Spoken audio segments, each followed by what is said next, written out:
Was the Nobel Prize-winning Albert Schweitzer.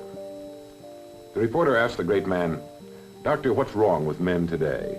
The doctor thought for a moment, and then he replied, "Men don't think." And he was right. That's the problem today. That was the problem 400 years before Christ. It may always be the problem. Why don't men think?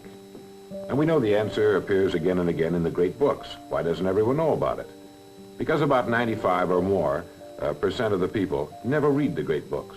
We know the answer appears over and over again in the Bible. Why doesn't everyone know it? Nobody reads the Bible.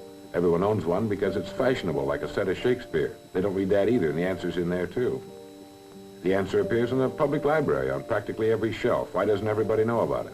Because if you want to hide something from the American people, put it in a public library. They'll never find it. As a group, as a majority.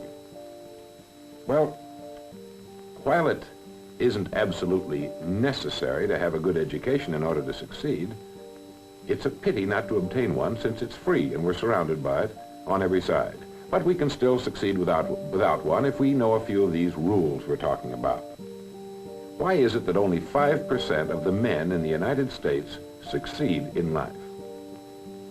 For example, consider this statistic.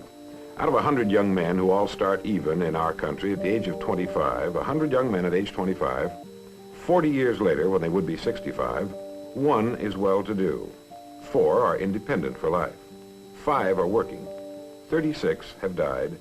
54 are stone broke, dependent on others or an agency for their support.